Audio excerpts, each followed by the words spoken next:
I'm sorry, but I don't want to be an emperor. That's not my business. I don't want to rule or conquer anyone. I should like to help everyone if possible. Jew, Gentile, black man, white.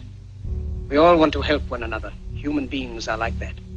We want to live by each other's happiness, not by each other's misery. We don't want to hate and despise one another.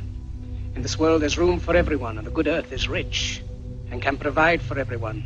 The way of life can be free and beautiful, but we have lost the way.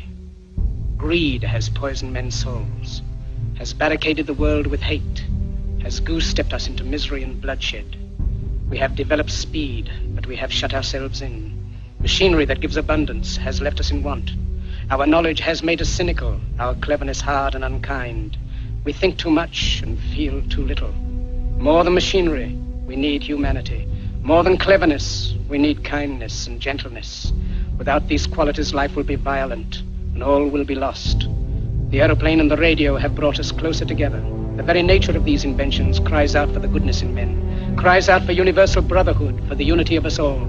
Even now, my voice is reaching millions throughout the world, millions of despairing men, women, and little children, victims of a system that makes men torture and imprison innocent people.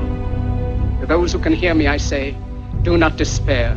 The misery that is now upon us is but the passing of greed, the bitterness of men who fear the way of human progress. The hate of men will pass, and dictators die, and the power they took from the people will return to the people. And so long as men die, liberty will never perish. Soldiers, don't give yourselves to brutes.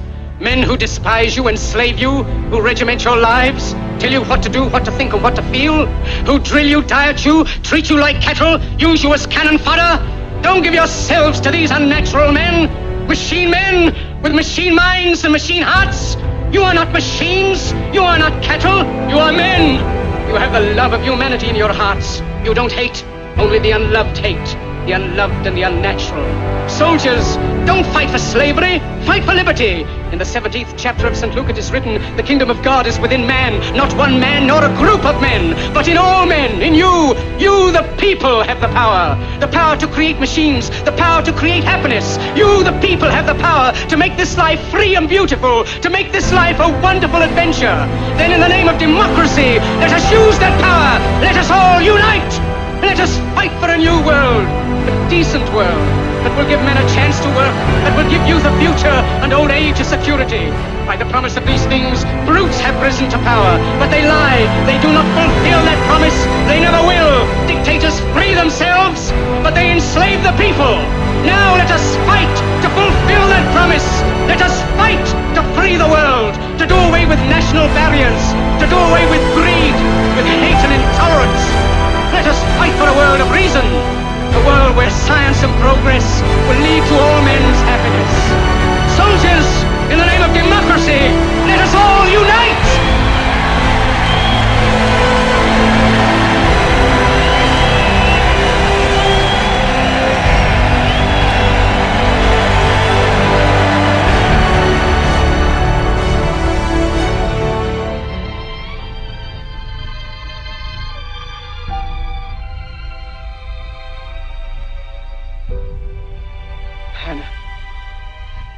Can you hear me? Wherever you are, look up, Hannah. The clouds are lifting. The sun is breaking through. We are coming out of the darkness into the light. We are coming into a new world, a kindlier world, where men will rise above their hate, their greed, and brutality. Look up, Hannah. The soul of man has been given wings, and at last he is beginning to fly. He is flying into the rainbow, into the light of hope, into the future, the glorious future that belongs to you, to me, and to all of us. Look up, Hannah. Look up.